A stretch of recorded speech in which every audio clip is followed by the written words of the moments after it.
Hi ಸ್ನೇಹಿತರೆ, ಇವತ್ತು ನಾನು ಹೆಸರುಬೇಳೆ ಮತ್ತು ಕ್ಯಾರೆಟ್ ಉಪಯೋಗಿಸಿ ಸಖತ್ ಟೇಸ್ಟ್ ಆಗಿರುವ ಪಾಯಸ ಮಾಡ್ತಾ ಇದ್ದೀನಿ. ನೀವು ಕೂಡ ಟ್ರೈ ಮಾಡಿ. ಇಷ್ಟವಾದಲ್ಲಿ ಲೈಕ್, ಶೇರ್, ಸಬ್ಸ್ಕ್ರೈಬ್ ಮಾಡಿ.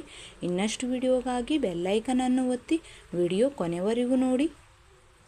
ಹಾಗಾದರೆ ತಡ ಏಕೆ, ನೋಡೋಣ ಬನ್ನಿ. ಇದೇ ರೀತಿ ಹೊಸ ಹೊಸ ರೆಸಿಪಿಗಳಿಗಾಗಿ JR ರೆಸಿಪಿಯನ್ನು ಸಬ್ಸ್ಕ್ರೈಬ್ ಮಾಡಿ, ಸಪೋರ್ಟ್ ಮಾಡಿ ಫ್ರೆಂಡ್ಸ್.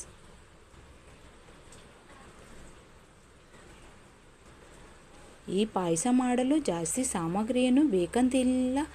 ಈಸಿಯಾಗಿ ಯಾರು ಬೇಕಾದರೂ ಮಾಡಬಹುದು. ಮಾಡಲು ಅಷ್ಟೇ ಈಜಿ ಮತ್ತು ತಿನ್ನುವುದಕ್ಕೆ ಸಖತ್ ಟೇಸ್ಟ್ ಕೊಡುತ್ತೆ ಬಾಯಿಗೆ.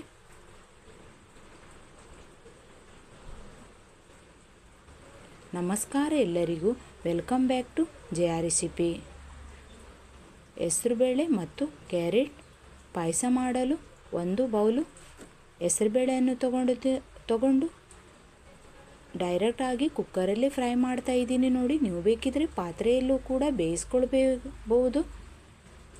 ಫ್ರೈ ಆಗಿದೆ. ಈಗ ಅದೇ ಬೌಲಲ್ಲಿ ಮುಕ್ಕಾಲು ಬೌಲು ಅಂತಂದರೆ ಒಂದು ದೊಡ್ಡ ಗಾತ್ರದ ಕ್ಯಾರೆಟನ್ನು ತಗೊಂಡು ಈ ಥರ ತುರಿದಿಟ್ಕೊಂಡಿದ್ದೀನಿ ನೋಡಿ.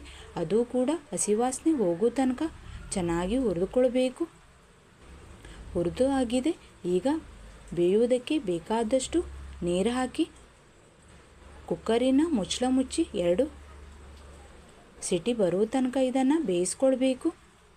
ಚೆನ್ನಾಗಿ ಮಿಕ್ಸ್ ಮಾಡ್ತಾ ಇದ್ದೀನಿ. ಹೆಸರುಬೇಳೆ ತಗೊಂಡಿದ್ದ ಬೌಲಲ್ಲಿ ನಾನು ಕ್ಯಾರೆಟನ್ನು ತಗೊಂಡಿದ್ದೀನಿ. ಈಗ ಅದೇ ರೀತಿ ಒಂದು ಬೌಲು ತೆಂಗಿನಕಾಯಿ ತುರಿ, 4 ಏಲಕ್ಕಿಯನ್ನು ತಗೊಂಡು ಮಿಕ್ಸರ್ ಜಾರಲ್ಲಿ ಹಾಕಿ ಪೇಸ್ಟ್ ಮಾಡ್ಕೊಳ್ಬೇಕು. ಪೇಸ್ಟು ರೆಡಿಯಾಗಿದೆ ನೋಡಿ. ಅದೇ ರೀತಿ ಹೆಸರುಬೇಳೆ ಕೂಡ ಬೆಂದು ರೆಡಿಯಾಗಿದೆ. ತಣ್ಣಗಾದ ಮೇಲೆ ಕುಕ್ಕರಿನ ಮುಚ್ಚಳ ತೆಗಿಬೇಕು. ಚೆನ್ನಾಗಿ ಬಂದಿದೆ ನೋಡಿ, ಎಷ್ಟು ಚೆನ್ನಾಗಿ ಬೆಂದಿದೆ ಅಂತ ಕ್ಯಾರೆಟ್ ಮತ್ತು ಹೆಸರುಬೇಳೆ. ಈಗ ಪೇಸ್ಟನ್ನು ಹಾಕ್ತಾ ಇದ್ದೀನಿ. ನಾನು ಈ ಪಾಯಸದಲ್ಲಿ ಫ್ರೆಂಡ್ಸ್ ಆರ್ಗಾನಿಕ್ ಬೆಲ್ಲವನ್ನು ಯೂಸ್ ಮಾಡ್ತಾ ಇದ್ದೀನಿ. 1.5 ಬೌಲು ಆರ್ಗಾನಿಕ್ ಬೆಲ್ಲವನ್ನು ಯೂಸ್ ಮಾಡ್ತಾ ಇದ್ದೀನಿ.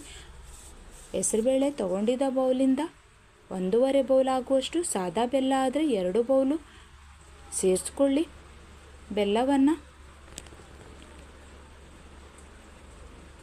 ನೋಡಿ, ಈ ಥರ ಬೆಲ್ಲದ ಪುಡಿ ಯೂಸ್ ಮಾಡ್ತಾ ಇದ್ದೀನಿ ನಾನು. ಇದು ಆರೋಗ್ಯಕ್ಕೆ ತುಂಬ ಒಳ್ಳೆಯದು.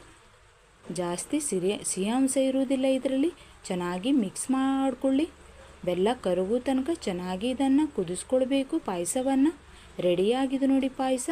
ಈಗ ಸೈಡಲ್ಲಿ ಗ್ಯಾಸಿನ ಮೇಲೆ ಸಣ್ಣ ಗಾತ್ರದ ಬಾಣಲೆ ಇಟ್ಟು ಬೇಕಾದಷ್ಟು ನೀರು ಹಾಕ್ಕೊಳ್ಳಿ. 2 ನಿಮಿಷ ಚೆನ್ನಾಗಿ ಕುದಿಬೇಕು. ಪಾಯಸವನ್ನು ಚೆನ್ನಾಗಿ ಮಿಕ್ಸ್ ಮಾಡ್ತಾ ಇರಿ. ಮಧ್ಯದಲ್ಲಿ ಚೆನ್ನಾಗಿ ಕುದಿ ಬರ್ತಾ ಇದೆ ನೋಡಿ. ಯಾರು ಬೇಕಾದರೂ ಫ್ರೆಂಡ್ಸ್ ಈ ಪಾಯಸವನ್ನು ಮಾಡ್ಬೋದು. ಮಾಡಲು ಸುಲಭ, ತಿನ್ನುವುದಕ್ಕಂತೂ ಸಖತ್ ಟೇಸ್ಟ್ ಕೊಡುತ್ತೆ ಬಾಯಿಗೆ. ಕುದೀತಾ ಇದೆ. ಗ್ಯಾಸಿನ ಫ್ಲೇಮು ಸ್ಲೋ ಮಾಡ್ತೀನಿ. ಈಗ ಸೈಡಲ್ಲಿ ಸಣ್ಣ ಗಾತ್ರದ ಬಾಣಲೆ ಇಟ್ಟು 2 ಟೇಬಲ್ ಸ್ಪೂನು ತುಪ್ಪ ಹಾಕಿ 10 ಗೇರು ಬೀಜ 10 ಒಣ ದ್ರಾಕ್ಷಿ ಹಾಕಿ ಚೆನ್ನಾಗಿ ಫ್ರೈ ಮಾಡ್ಕೊಳ್ಬೇಕು. ಫ್ರೈ ಆಗಿದೆ ನೋಡಿ ಒಣ ದ್ರಾಕ್ಷಿ ಮತ್ತು ಗೇರು ಬೀಜ. ಈಗ ಪಾಯಸದಲ್ಲಿ ಹಾಕ್ತಾ ಇದ್ದೀನಿ. ಪಾಯಸದಲ್ಲಿ ಹಾಕಿ ಮುಚ್ಚಳ ಮುಚ್ಚಿಟ್ಟು ಗ್ಯಾಸ್ ಬಂದ್ ಮಾಡಿ ಸೈಡಿಗೆ ಇಡ್ತೀನಿ. ಎಷ್ಟು ಸೂಪರ್ ಆಗಿ ಬಂದಿದೆ ನೋಡಿ. ನೀವು ಕೂಡ ಟ್ರೈ ಮಾಡಿ. ಇಷ್ಟವಾದಲ್ಲಿ ಲೈಕ್, ಶೇರ್, ಸಬ್ಸ್ಕ್ರೈಬ್ ಮಾಡಿ. ಇನ್ನಷ್ಟು ವಿಡಿಯೋಗಾಗಿ ಬೆಲ್ಲೈಕನನ್ನು ಒತ್ತಿ. ಅದೇ ರೀತಿ ಹೊಸ ಹೊಸ ರೆಸಿಪಿಗಳಿಗಾಗಿ JR ರೆಸಿಪಿಯನ್ನು ಸಬ್ಸ್ಕ್ರೈಬ್ ಮಾಡಿ. Thank you.